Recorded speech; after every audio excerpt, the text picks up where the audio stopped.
जैसे कोई ग्रंथकर्ता या वक्ता हो, उसके भाव को हम ना समझें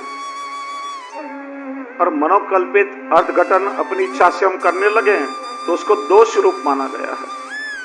श्री वल्लभ के वचनामृतों पर, श्री वल्लभ की वाणी पर विश्वास न रखना, वह भी एक सबसे बड़ा दोष है। कई वैष्णव सोचते हैं कि फलानी आज्ञा तो फलाने ग्रंथ में श्री महाप्रभु जी ने 500 वर्ष पहले की है। उस समय आज के जैसी व्यवस्था थोड़ी थी, आज तो सारी जीवन पद्धति बदल चुकी है। श्री महाप्रभु जी की वाणी आज के काल के अनुरूप नहीं है, तो उसका पालन हम कैसे करें? यह विचारना भी बहुत बड़ा दोष है। जीव बुद्धि से ऐसे विचार कभी कभी हमारे में आ सकते हैं। श्री गोसाई जी आज्ञा करते हैं, तो श्री वल्लभ की वाणी बड़ी कठिन है, सामान्य जीव की समझ में नहीं आ सकती है। और इसीलिए सुबोधम स्याद्यता तथा अखिलागहृत, अखिल्या ने जीव के समस्त अज्ञाने पाप, समस्त पाप का नाश करने वाले श्री वल्लभ के ये 108 नाम मैं आपको बता रहा हूं, उसका प्रकाश में कर रहा हूं। श्री वल्लभ की वाणी सामान्य जीव की समझ में नहीं आ सकती है। सामान्य जीव श्री वल्लभ की वाणी का रसपान नहीं कर सकते हैं। अरे रसपान करने की बात छोड़ दो, शब्दों को भी नहीं पकड़ सकते हैं, क्योंकि श्री वल्लभ की वाणी सूत्रात्मक है। बड़े बड़े विद्वान पंडित भी कभी कभी कह देते हैं ये श्री वल्लभ ने बराबर नहीं लिखा है, क्योंकि वहां तक उनकी मति पहुंच ही नहीं सकती है। गोसाई जी आज्ञा करते हैं कि श्री वल्लभ की वाणी जीव के लिए सरल कब बनेगी, कैसे हो सकती है? इसलिए श्री गोसाई जी ने हम पर कृपा की है। देखिए हमारे यहां पद्धति है कि जीव सर्वोत्तम स्तोत्र का जब निष्काम भाव से पाठ करता है, कोई भी श्री वल्लभ के ग्रंथ का यदि हमें पठन करना हो, षोडश ग्रंथ के कोई भी ग्रंथ को यदि यथार्थ रूप में हमें समझना हो या उसका अध्ययन करना हो, तो उसके पहले एक बार सर्वोत्तम जी का पाठ अवश्य करना चाहिए। श्री गोसाई जी अपने बाहेधरी आपे थे, विश्वास आपे थे,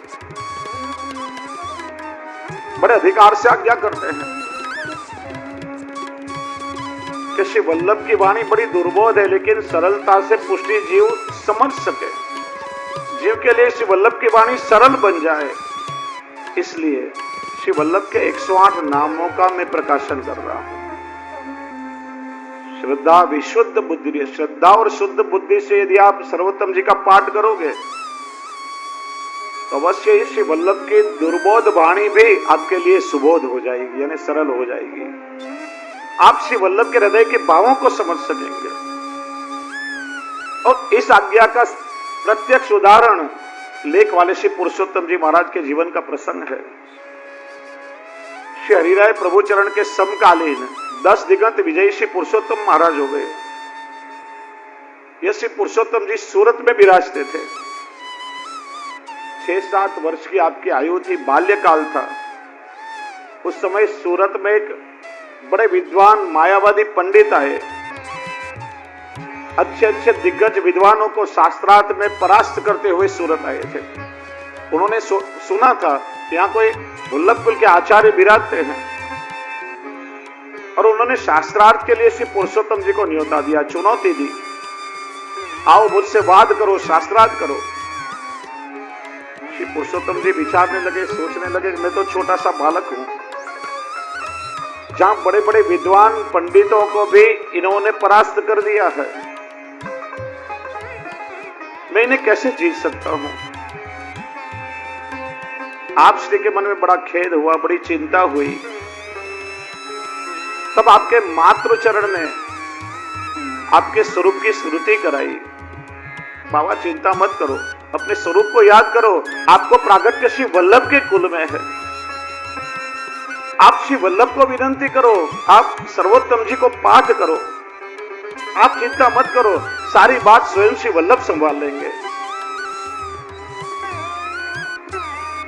छोटे से श्री पुरुषोत्तम जी अपने निज ग्रह के तहखाने में पधारे। 3 दिन 3 रात्रि अन्न जल लिए बिना आपने अखंड श्री सर्वोत्तम जी के पाठ किए। और कहा जाता है तीसरे दिन स्वयं श्री महाप्रभु जी श्री गोसाई जी प्रकट हुए, श्री पुरुषोत्तम जी के मस्तक पर श्रीहस्त पधरा करके आशीर्वाद दिए और आज्ञा की, बाबा आप श्री महाप्रभु जी के सारे ग्रंथों का प्रथम और अंतिम श्लोक पढ़ लो, सारे ग्रंथ आपको हृदय से हो जाएंगे। 6-7 वर्ष के श्री पुरुषोत्तम जी एक ही दिन में श्री महाप्रभु जी और श्री गोसाई जी की कृपा से श्री वल्लभ के सारे ग्रंथ आपको आत्मसात हो गए और वाक्पति श्री वल्लभ की कृपा से थोड़े ही क्षणों में उस विद्वान मायावादी पंडित को आपने परास्त कर दिया शास्त्रार्थ में। केवल इतना ही नहीं, 9 लाख श्लोकों का विपुल साहित्य श्री पुरुषोत्तम जी ने अपन को दिया है। लेख वाले श्री पुरुषोत्तम जी के नाम से प्रसिद्ध हुए, 10 दिगंत विजयी हुए। कहा जाता है कि आप कहीं भी पधारते 52 बैलगाड़ियां भर के साहित्य आपके साथ में रहता, कोई भी वस्तु का प्रमाण आप आसानी से दे देते और 10 दिगंत में आपने विजय प्राप्त की है। इसलिए श्री गोसाई जी आज्ञा करते हैं, टीका में भी आचार्य चरणों ने आज्ञा की है, यदि श्री वल्लभ के कोई भी ग्रंथ का हमें अध्ययन करना हो, श्री वल्लभ के कोई भी ग्रंथों का पाठ करने से पहले यदि हम श्री वल्लभ के चरणारविंद में विनती करके और शुद्ध हृदय से एक बार सर्वोत्तम जी का पाठ कर लें, तो सर्वोत्तम जी के माध्यम से श्री वल्लभ की कृपा का अनुभव भी हमको होगा। श्री वल्लभ के नाम का भी भाव प्रकाश होगा, सर्वत्र श्री वल्लभ का अनुभव हमें होगा। क्योंकि श्री वल्लभ की वाणी के हाथ को समझने का सामर्थ्य हमें नहीं है। हमारे आचार्य चरण आज्ञा करते हैं टीका में, इसलिए वैष्णवों को नित्य सर्वोत्तम जी के पाठ करने चाहिए। परसों भी मैंने कहा था, जैसे ब्राह्मण के अंदर ब्रह्मण्य देवता गायत्री के माध्यम से विराजते हैं, उसी तरह सर्वोत्तम जी हम सभी पुष्टि मार्गीय वैष्णव के लिए गायत्री के समान है। सर्वोत्तम जी के द्वारा ही हमारा वैष्णवत्व, हमारी वैष्णवता हमारे अंदर टिक सकती है। श्री गोसाई जी विश्वास दिलाते हैं, अखिलाधरुत अज्ञाने पाप, समस्त पापों का नाश करने वाले ये श्री वल्लभ के 108 नाम हैं। श्री वल्लभ वैश्वानर अग्नि स्वरूप, जैसे बहुत सारा कूड़ा कचरा इकट्ठा हो जाए उसे हम अग्नि में जला देते हैं और अग्नि सारे कचरे को जला के भस्म कर देती है, उस तरह से श्री वल्लभ भी वैश्वानर अग्नि स्वरूप है। जीव यदि शुद्ध हृदय से सर्वोत्तम जी का पाठ करे तो उसके सारे दोष जल जाते हैं, अंतर का सारा कूड़ा कचरा स्वच्छ हो जाता है।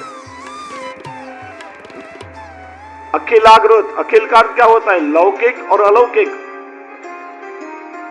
सारे पाप जल करके जीव के भस्म हो जाएंगे।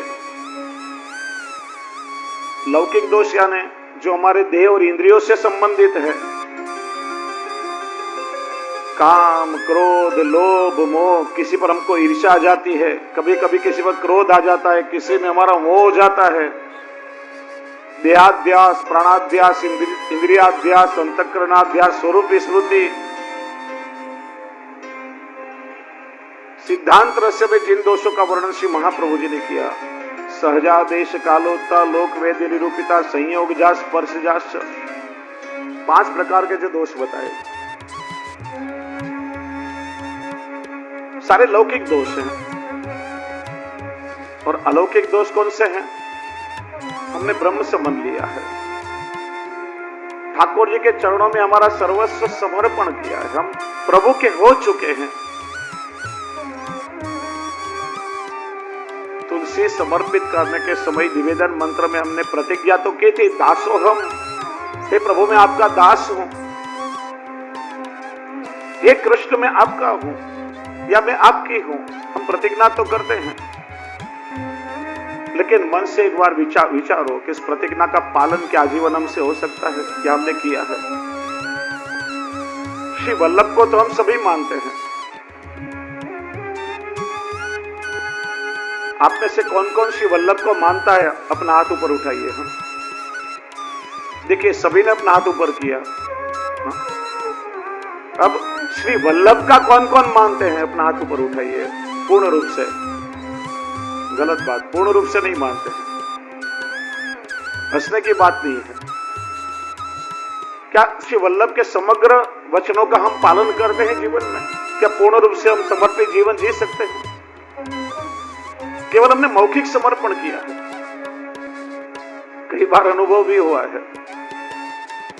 एक बार एक जगह पधरामणी में गयो હતો, સરસ નવો મજાનો ફ્લેટ ગરદણી બનાવ્યો હતો, આલિશાન બધી ફર્નિચર અને બધું સારી વસ્તુઓ ઇન્ટેરિયર ગોઠવ્યું। મેં પૂછ્યા ટીવી સેટ બહુ સરસ છે, क्या अरे जे आपનું છે, આ ઘર જે આપનું છે, આ ફલાણું આપનું છે। એક નાનકડું ટેબલ પીસ પડ્યું હતું। અરે મેં ક્યારના ભાઈ આપનું છે કરે જોવું તો કરાવીનો ભાવ કેવો છે એ જોવે એ રીતે મેં હાથમાં લઈ લીધું। પધરામણીનો ક્રમ પૂરો તો લઈને ઉભો તો જે પેલું મારું પીસ તો કેમ તમે કહેતા હતા ને બધું આપનું છે, મારું ક્યાંથી આવ્યું? हम लोग केवल मौखिक समर्पण करते हैं। प्रभु सब कुछ आपको मैंने समर्पित कर दिया है, लेकिन हमारा अपनापन उसमें से कहां छूटता है? लौकिक आसक्ति, लौकिक मोह माया ममता कहां हमारी छूटी है? जरा सा लौकिक संबंध या जरा सा कुछ भी लौकिक में हो तो भी आंख में से आंसू निकले बिना नहीं रहते।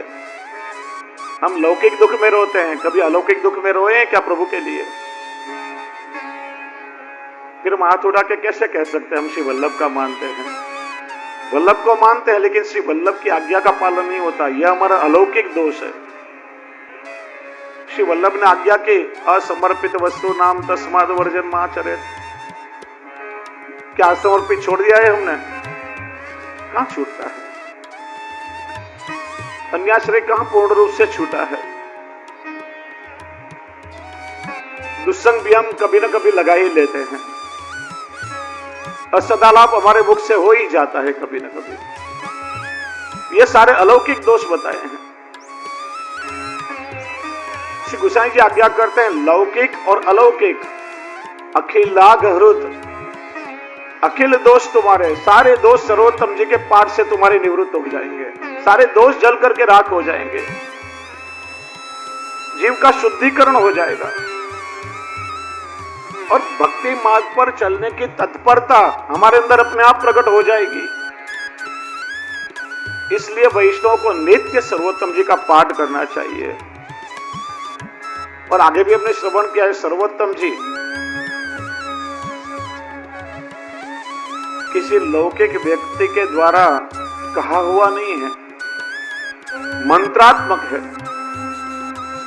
और मंत्र किसे कहा जाता है? मंत्र के ऋषि होते हैं, देवता होते हैं, छंद होते हैं, मंत्र का बीज होता है। यह बात 5वें श्लोक में अब श्री गोसाई जी इसका भाव प्रकट करते हैं। ऋषि अग्नि कुमार अस्तु, ऋषि अग्नि कुमार तु। इस मंत्र के ऋषि अग्नि कुमार यानी स्वयं श्री गोसाई जी। नाम ना यानी नाम का, सर्वोत्तम जी नामात्मक है ना। छंद यानी इसका छंद कौन सा है?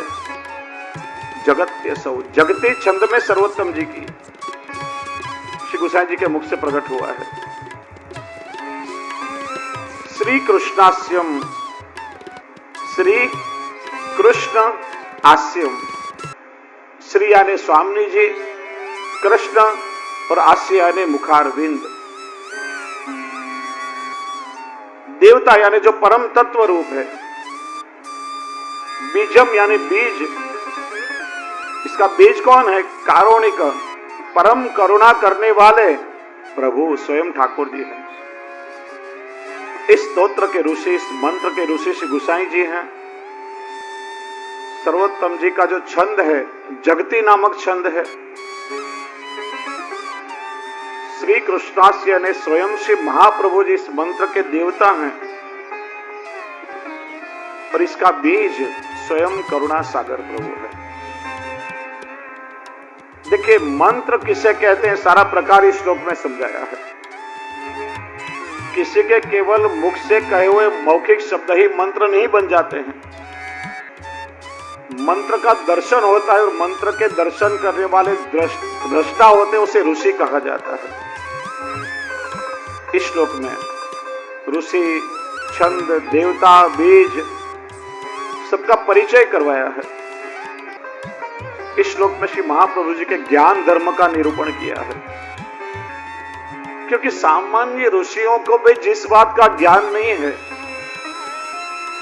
उस मंत्रात्मक नामों का दर्शन श्री गोसाई जी ने किया है, जो अगोचर हैं, जो सर्वत्र प्रकट नहीं है, वेदों में भी नहीं है,